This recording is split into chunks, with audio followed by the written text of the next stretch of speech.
guys, welcome back to my channel. My name is Ignacia Gonzalez and I am so happy that you guys are here today. For today's video, I kind of just wanted to sit down and just talk to you guys a little bit about catching you up with what's going on in my life right now and some things that I'm doing about the situations that I find myself in. So I really stand behind the saying that vulnerability takes strength. Vulnerability is a very brave act, and we definitely need more vulnerability in our society. So I feel as though the best way to lead and make change in the world is to just lead with it. Let your actions speak louder than your words. So since I, talk the talk, I thought I would walk the walk too and just be vulnerable with you guys a little bit. That's something that I really want to instill in this channel, is just vulnerability. I want to be as open and honest with you guys as possible. So I just want to talk a little bit about what I've been going through these past couple of days. It's that kind of age for me right now where I just graduated college and I feel like I set a lot of expectations on myself, and I feel like at this age it's very normal to set expectations on yourself. And I think to some extent expectations are not that bad of a thing. I mean, they kind of give you some sort of roadmap to where you want to be, what you see yourself doing, and just kind of gives you a sort of a standard that you kind of have to reach for yourself. But the thing with expectations is that a lot of times they can be way too many expectations, and they can be way too hard to achieve. So you constantly feel like it's this like push and pull between who you are and who you want to be, and it seems like the bar is constantly getting higher and higher every time that you meet a certain expectation. It's never enough, and I don't think it'll ever be enough, because that's the way that we can be really hard on ourselves. And I am definitely one of those people. I tend to be kind of hard on myself, kind of harsh, and sometimes we are our worst enemy and our biggest critic. So the past couple of days I've been kind of in a rut, just feeling kind of behind in life in a way. I'm still job searching, and I'm still in this in-between transition season of like coming from being in the education system for the past 16 years of my life to being an adult, kind of being thrown out into the wilderness here. And I don't want to sit here and complain. I mean, that's not where I'm coming from. But I do think that there is some sort of kind of societal expectation too that is placed upon recent graduates, that you should have a job and you should know exactly what you want to do with your life, and that you should have a whole step-by-step plan on how you plan to get there. And that's just unrealistic. We're never gonna get there. I mean, at least for myself, I barely know what I want to do later today. I have no clue what I'm gonna do tomorrow, and I definitely should work a little bit on that, on my kind of planning. Definitely should have more of a path that I want to do on my days. And because I don't have a plan, my mind can really be my worst critic, and my mind has been feeding me, these words of anxiety, being like, you're not good enough, you should be at this point, or you should be like this, or why are you not more like this person, or why are you the way that you are? Just all these anxious thoughts in my mind. And I just wanted to be fully honest and vulnerable about that, because I'm sure I'm not the only one that's struggling with this. I know for a fact that there's other recent graduates out there, or people just in any season of life, that might relate to this. So I think this message is really important to put out there.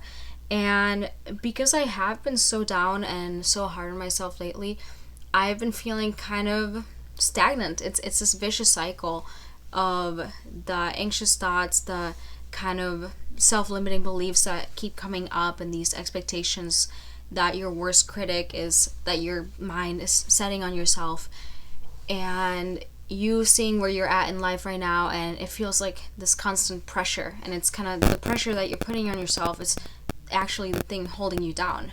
So because of that, I've been feeling stuck in a way. I've been feeling like I get on my laptop, I apply to jobs, I try to come up with things that I want to do, and I get all these ideas, constant ideas of creative things that I want to do, and I try to sit down and do it, and it just doesn't seem to flow right the way that you'd want it to go. I mean, if you're an artist, I'm sure that you also relate with creative blocks. You know, when the more pressure that you put on yourself to be creative, the less creative that you'll be. It has to be this, it's kind of like this paradox of life, that the more that you let go, the easier that things will be, the easier that things will flow.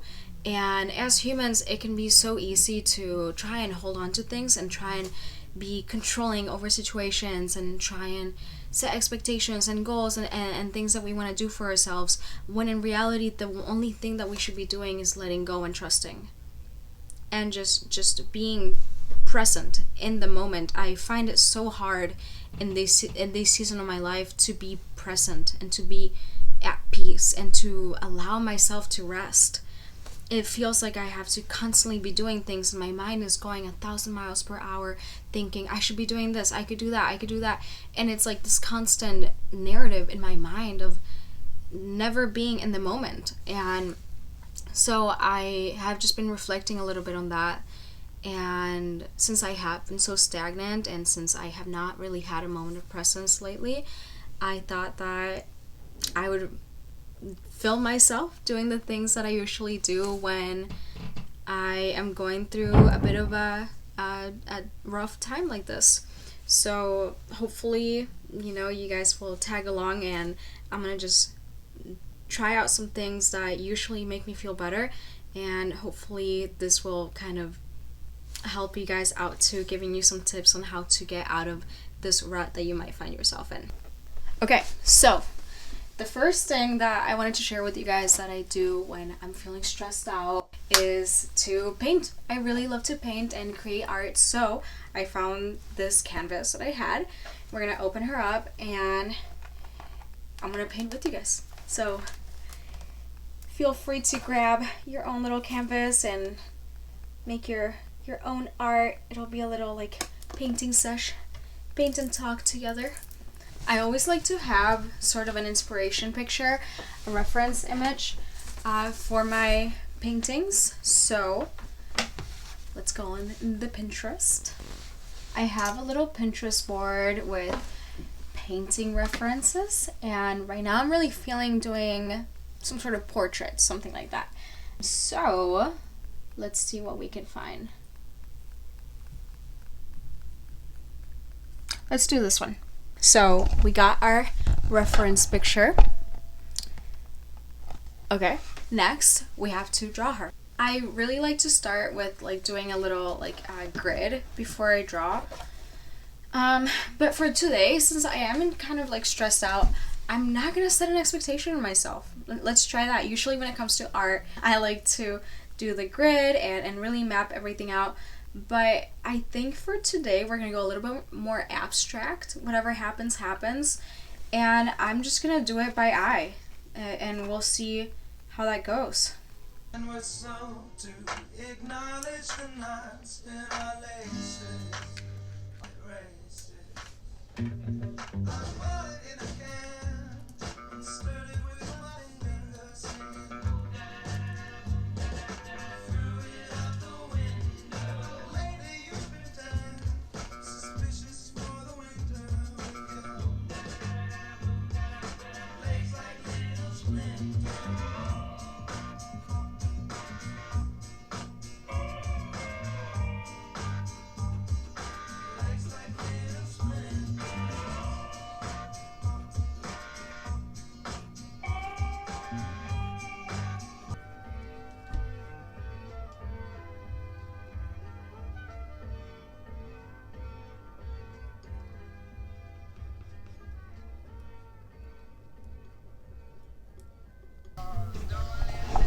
A lot of times, I feel like it's a lot easier to talk when you're doing something else. I think that's why art therapy is so successful, because you're kind of like distracted. There's also this other form of therapy called EMDR therapy, I don't know if you guys have heard of it. It's basically, the concept of it is very interesting, and when the researcher first came up with it, people laughed at him because it sounds so kind of ridiculous. It's like there's no way that this is real. But it actually has some really, really good outcomes. It stands for eye movement desensitization and reprocessing therapy. It says here, it's a psychotherapy technique that helps people heal from trauma and other distressing experiences by processing traumatic memories while moving the eyes in a specific way. So, I was reading in this book, it's called The Body Keeps a Score, 10 out of 10. I recommend it so much. If you want to inform yourself on trauma and healing from trauma and some stats and just really get kind of like your eyes opened up to the reality that is the world of trauma, I would highly recommend that book. It is a little bit intense, so I had to put it down for... I actually never got to finish it because I started reading it last year actually, and I got to about halfway through it and it got a little bit too heavy for me at that point. There is some very, very kind of intense things that the author talks about. He himself, Bessel van der Kolk, that's the psychiatrist who wrote this book, he spent most of his career researching the field of trauma. He worked in various trauma clinics, from veterans to children's trauma centers to just about anything that you can imagine in the field of trauma. And he narrates some of his patients' stories, and it is traumatic in itself to even read them. So my heart goes out to anybody who has experienced any sort of trauma. It is distressing, and I pray for people to find healing and to be able to fully recover quickly and efficiently from their trauma. It's definitely intense. However, it is definitely worth a read to educate yourself and get a better feel for kind of the reality that some individuals face every day. So, yeah, I recommend that book. I'm also, lately, I've been reading this book that my friend let me borrow. It's called, I think it's literally called How to Communicate. It's also a psychology book. It's really good. It's How to Communicate, the ultimate guide to improving your personal and professional relationships. And it's all about the skill of communication and how to improve it, different ways that communication may look, how to improve communication in different settings and body language and things like that. So it's a very good read so far. I'm still very early on in it. That's something about me, is that I start a bunch of books. I'm sure that other people relate to this too. I know it's like a pretty common thing, but I start a bunch of books and I don't finish them. It's actually really frustrating because I would love to finish what I start, but we're working on it. I think it's all about building the habit of consistency. I think that oftentimes one thing in your life speaks for a bunch of things in your life. So I think that the lack of consistency in my finishing of books probably applies to other areas of my life too. I have seen that, so I'm going to add that to my list of goals that I want to work on. I'm going to talk to my therapist about it tomorrow. I'm so excited for therapy, you guys. Do you guys ever, if you guys are in therapy, I recently started, maybe a month ago. It's been such a great journey, but I find myself kind of going through life, and everything that happens, I'm just I want to tell my therapist. I cannot wait to tell her and work through it. A lot of times I end up forgetting what it is that I said I wanted to talk to her about, though, so I need to start writing it down on my little notes app. She also gives me a lot of homework to do, and I'm bad at keeping up with the homework. She'll give me these little prompts for journaling and stuff like that, and I'm supposed to do it throughout the week, and then we're supposed to go over it when we meet and I've been just like forgetting to do it. I know it's so bad, but it's okay because we do end up talking about some pretty meaningful things even if I don't do my homework, so it works out either way. But yeah, therapy's great. 10 out of 10. I recommend that, you guys. I actually went to school to be a therapist, and I think I'm gonna end up doing therapy, starting my own practice at some point in my life. Not yet though. I still need to get a master's for it. And yeah, that was my dream for a while when I was younger. I wanted to be a therapist. I think it started in high school. I had a lot of trauma that happened in high school, and that's when I kind of figured out, like, dang, I want to help out people, and I really want to understand why people are the way they are. So I think that's pretty much every psychology student's like beginning origin story. It's really great. I feel like psych people are just like our own little society, and we all kind of understand each other at this deeper level. I freaking love my psych girlies and guys. We all just have a different perspective, a different understanding of the world, and I think it's really great. I love it. You have a little community there. But I have to go now because it's getting... Oof, yeah, I should start walking over. I'm meeting up with my friend Erica at this bar down the street at 9. So it's currently 8:51, so I need to start walking over right now. So that's going to be my second activity that I'm going to do that is going to help me out with my stress, is meeting up with my friend and grabbing a drink. We're going to sit down at this cute little like outdoor patio area that they have. It's very cute. I love it so much. So let me show you guys really quick. I ended up going fully off the script, and I ended up not following the portrait whatsoever. I drew my own girly and did my own colors and stuff, and this is how far I got in like 10 minutes. So we're gonna get back to that when I finish my time with Erica, but now I'm gonna start heading over, and hopefully I'll show you guys a little bit of my time there with my friend. All right, I just got back from karaoke. We're gonna light up a candle, set up the vibes a little bit more. There we go. But yeah, it's about 1 in the morning. I just got back from the bar. We did this cute little karaoke bar. We met some really cool people. I'm gonna attach this video. Luckily, I got this whole video of our karaoke song that we did, and we got like 5 other people to come on stage with us. The coolest strangers that I've met in my life. Everybody was so friendly. Make it go, as you shoot across the sky, baby, you're a fire, your word, don't let you go, make it go, we're gonna leave a rolling, Good vibes, and we had this really good cheesecake.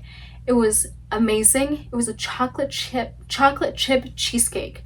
I've never tried that, but it was delicious. Really, really good. My tummy's happy. Well, not really, because I'm lactose intolerant and gluten-free, but who cares? But I am back now. I don't think I'm gonna finish the painting tonight because it is kind of late and I am kind of tired, but just wanted to finish off this video and wanted to just catch you guys up on what my night was like. So yeah, I'm really grateful that you guys tuned in tonight and that you guys are here with me and that you stuck through the whole video. If you're still here, then thank you so much for being here, and I love you guys so much, and I cannot wait to see you on the next time.